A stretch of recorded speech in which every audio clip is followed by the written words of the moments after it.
Hi viewers, welcome to our channel. ప్రస్తుతం మనతో పాటు దాము బాలాజీ గారు సీనియర్ జర్నలిస్ట్ ఉన్నారు. వాడితో ఒకసారి మాట్లాడదాం. సార్ నమస్కారం సార్. నమస్తే.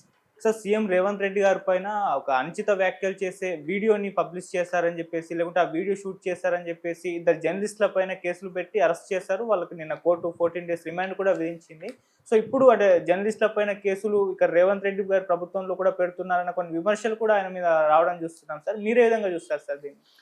రేవతి పొగడదండ, తన్వి యాదవ్ అలియాస్ బండి సంధ్య, ఈ ఇద్దరు మహిళా జర్నలిస్టుల్ని నిన్న అర్లీ మార్నింగ్ 4 o'clockకి ప్లెయిన్ క్లోత్ పోలీస్ మెన్ అంటే మఫ్టీలో ఉన్న పోలీసులు పెద్ద ఎత్తున వాళ్ళ ఇంట్లోకి వెళ్ళి వాళ్ళని అరెస్ట్ చేశారు.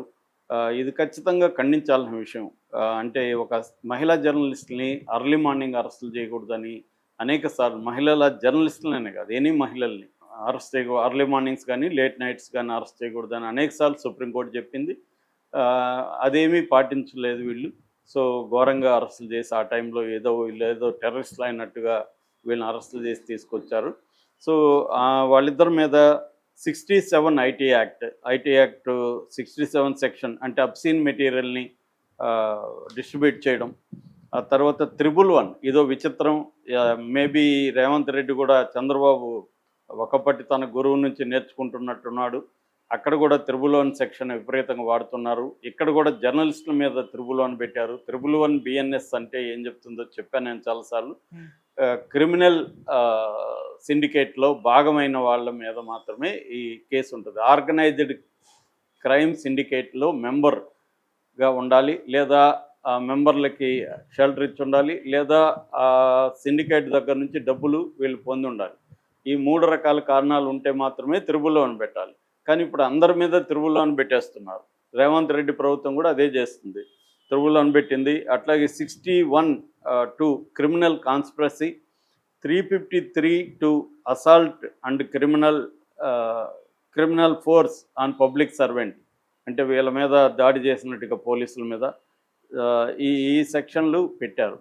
పెట్టినాక నాంపల్లి కోర్టులో ప్రొడ్యూస్ చేస్తే 14 days నాంపల్లి కోర్టు ఇచ్చేసింది. నిజానికి ఈ సెక్షన్లో 111 కానీ లేకపోతే మిగతా వాటిలో 35(3) బిఎన్ఎస్ఎస్ కింద నోటీస్ ఇచ్చి విచారణకి పిలవాలి.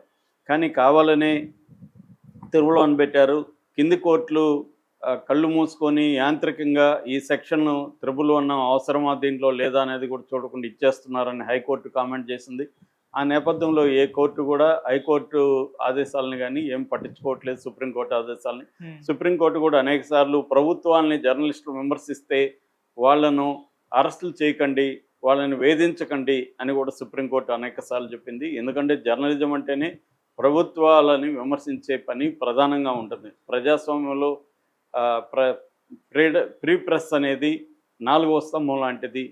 సో ప్రధానంగా ప్రభుత్వాల వైఫల్యాల్ని మీడియా ప్రజల గొంతుగా ఉండి విమర్శిస్తుంది. ఇది బేసిక్గా. అయితే ఇక్కడ ఏం జరిగింది, ఈ మీద ప్రధానమైన అభియోగం ఏంటి? ఈ నెల 11వ తేదీ ఒక పెద్ద ఆయన రూరల్ గై ఆయన దగ్గర పల్స్ టీవీ, వీళ్ళది రేవతి అనే అమ్మాయిది పల్స్ టీవీ ఉంది, దానికి CEO ఆమె.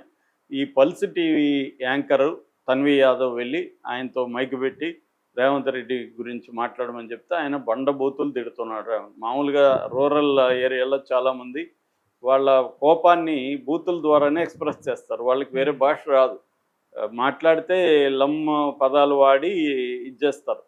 సో ఆయన తప్పేం లేదు, ఆయనకి ఈ బాధ ఉంది. మామూలుగా ఇవాళ సమాజంలో ఏంటంటే ప్రభుత్వం ఎంత ఇచ్చినా వాళ్ళు సాటిస్ఫై కాదు. వాళ్ళకి ఆల్రెడీ ఆయన పెన్షన్ వస్తుంది, 2000 వస్తుందని ఆయనే చెప్తున్నాడు. కానీ మిగతావి రాలేదని తిడుతున్నాడు. రైతు బంధు ఇలాంటివి రాలేదు, పెన్షన్ కూడా 4000 ఇస్తానన్నాడు, నాకు రాలేదు. సో దీనికి ఇంకొక కారణం ఏంటంటే రేవంత్ రెడ్డి లాంటి వాళ్ళు విపరీతంగా హామీలు ఇచ్చేశారు. అక్కడ చంద్రబాబుది అదే పరిస్థితి, విపరీతంగా హామీలు ఇచ్చేశారు. వీళ్ళకి తెలియదు. ఇప్పుడేమో రేవంత్ రెడ్డి ఏమి అమాయకుడిలాగా నాకు తెలీదు ఇంత డబ్బులు అవుతుందని మొన్న నేషనల్ టీవీలో డిస్కషన్లో చెప్తున్నాడు. సో ఇది అందరూ ఆలోచించాలి, నాదొకటి సమస్య కాదు. ఇది రేవంత్ రెడ్డిని వ్యక్తిగతంగా అనడం కాదు, కాంగ్రెస్ పార్టీకి తెలియదా? కాంగ్రెస్ పార్టీ గతంలో పరిపాలించలేదా? కాంగ్రెస్ పార్టీ ఇదే రేవంత్ రెడ్డి బీఆర్ఎస్ ప్రభుత్వం టైంలో ఎంత తప్పులు అయిపోయిందో ఆయన లెక్కలు కట్టి చెప్పలేదా? ఆయనకి తెలియదని చెప్పలేము. ఆయనకి ఏ హామీకి ఎంత డబ్బులు వస్తుందో తెలియకుండా ఆయన హామీలు ఎలా ఇచ్చాడు? ఆయన వ్యక్తిగత బాధ్యత ఉంది, కాంగ్రెస్ బాధ్యత ఉంది. ఇప్పుడొచ్చి నేను అమలు చేయలేను, నాకు 18,000 కోట్లు అవుతుంది, ఇందులో 6,000 పోతుంది, ఇంకెంతే ఉంది. ఇదంతా అప్పుడు కదా మరి హామీలు ఇవ్వకముందు. హామీలు ఇచ్చడం అంటే ఏమార్చడమే కదా! అక్కడ సేమ్ చంద్రబాబు కూడా ఖజానా ఖాళీగా ఉందంటున్నారు. ఖజానా ఖాళీగా ఉందనేది ఇప్పుడు తెలుసా చంద్రబాబుకు? ముందు తెలీదా? సో వీళ్ళందరూ క్లియర్‌గా ప్రజల్ని ఏమార్చడం కోసమే హామీలు ఇచ్చారనేది వాస్తవం.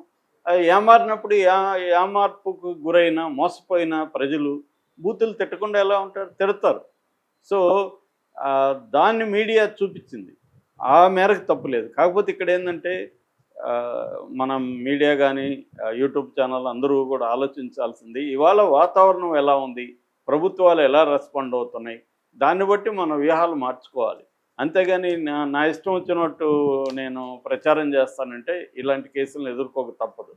కాబట్టి రేవతి కానీ, వీళ్ళు కానీ ఆలోచించాల్సింది ఏంటంటే అంత బూతుల్ని కనీసం బీప్ సౌండ్ వేసో ఏదో చేయాలి. లేకపోతే ఆయన దగ్గర అప్పుడు ఆపేసి, బాబు నువ్వు బూతులు మాట్లాడకుండా నీకేమి అన్యాయం జరిగిందో అది చెప్పు అని చెప్పించి ఉండాలి. అది చేయకుండా వీళ్ళు కావాలనే రెచ్చగొట్టి ఆయన దగ్గర బూతులు తిట్టించినట్టుగా ఉంది, జనాలకు అనిపిస్తుంది. సో అది కరెక్ట్ కాదు. దీనికి వీళ్ళ ఇదేంటంటే ఇదే రేవతి దీనికి సమాధానంగా రేవంత్ రెడ్డి ఎవ్రీ మంత్లో ఏం బూతులు తిట్టాడో పెట్టింది.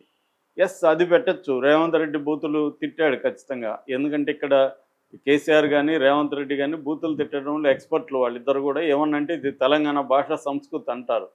సో మరి అదేవిధంగా తెలంగాణ భాష సంస్కృతిలో భాగంగా ఒక రైతు ఆవేదనతో బూతులు తిట్టినప్పుడు తప్పేముందనే చర్చ కూడా వస్తుంది. ఏదేమైనా అరెస్టులను అయితే శిరస్సు ఖండించాలి. ఈ రేవతి పొగడదండ సీనియర్ జర్నలిస్టు, దాదాపు 22 ఏళ్ళు ఆమె జర్నలిజంలో ఉన్నారు. Deccan Chronicle, TV9, CNN, IBN, Studio N, Mojo TV వివాదం కూడా మళ్ళీ చెప్తాను నేను. మోజో టీవీకి కూడా CEO, ఇండియా హెడ్, ABN, ఇలాగా అనేక ఛానల్స్లో ఈమె పనిచేశారు. ఇంతకుముందు కూడా 2019లో ఈ మోజో టీవీ CEO ఉన్నప్పుడు కూడా ఈమెను BRS వేధించింది. అప్పుడు దాని ఏమంటారు, మన అయ్యప్ప స్వామి శబరిమల వివాదానికి సంబంధించి అమర వరప్రసాద్ అని ఆయనతో ఈమె ఇంటర్వ్యూ చేస్తున్నప్పుడు ఆయన అవమానించిందని ఆయన SC/ST కేసు పెట్టినప్పుడు ఈమె 8 రోజులు జైల్లో ఉంది. అట్లాగే ఇప్పటికి కూడా ఆ కేసులు తిరుగుతుంది. ఈమె పాస్పోర్ట్ కూడా సీజ్ చేస్తారు, ఇప్పటికి రాలేదు. అట్లాగే ఈ మీద కేసులు పెట్టి అప్పుడున్న BRS ప్రభుత్వం వేధించింది. సో ఇప్పుడు BRS ప్రభుత్వం ఈ అరెస్ట్ని ఖండిస్తుంది. ఎమర్జెన్సీ స్టైల్ రూల్ అంటుంది. బీజేపీ కూడా ఖండించింది. కానీ బీజేపీకి BRSకి ఈ అరెస్టులను ఖండించే హక్కు లేదు. ఎందుకంటే బీజేపీ నేషనల్ వైడ్గా భయంకరంగా జర్నలిస్టును వేధిస్తుంది. మన ఇండియా ర్యాంకింగ్ మొత్తంలో చూస్తే 168 స్థాయికి పడిపోయింది. అంటే ఫ్రీడమ్ ఆఫ్ ద ప్రెస్ అంటారు, ఆ ర్యాంకింగ్ ఇస్తారనమాట. ఆ ర్యాంకింగ్లో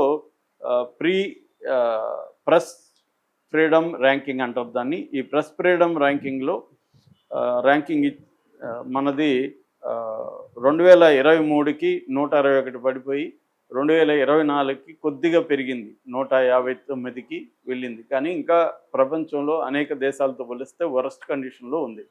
ఇక BRS పరిపాలనలో తీసుకుంటే దాదాపు జమ్మూ కాశ్మీర్ తర్వాత జర్నలిస్టుల విషయంలో వరస్ట్గా బిహేవ్ చేస్తుండేది తెలంగాణ ప్రభుత్వం అని చెప్పి అప్పట్లో right and risk analysis group announce చేసింది. వాళ్ళ రీసెర్చ్ చేసి అంటే దాదాపు 40 మంది జర్నలిస్టులను వేధించారు.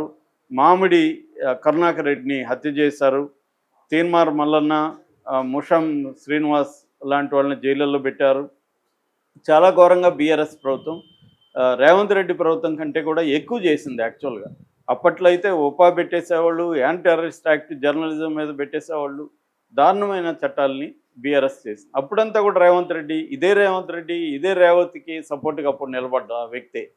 అంటే ప్రభుత్వంలోకి రాకముందు వీళ్ళంతా డెమోక్రసీ, చట్టాలు, హక్కులు ఇవి మాట్లాడతారు. ప్రభుత్వంలోకి వచ్చినాక వీళ్ళకి తేడా లేదు. కేసీఆర్కి రేవంత్ రెడ్డికి తేడా లేదు, అక్కడ జగన్కి చంద్రబాబుకి తేడా లేదు, ఏమీ తేడా ఉండదు.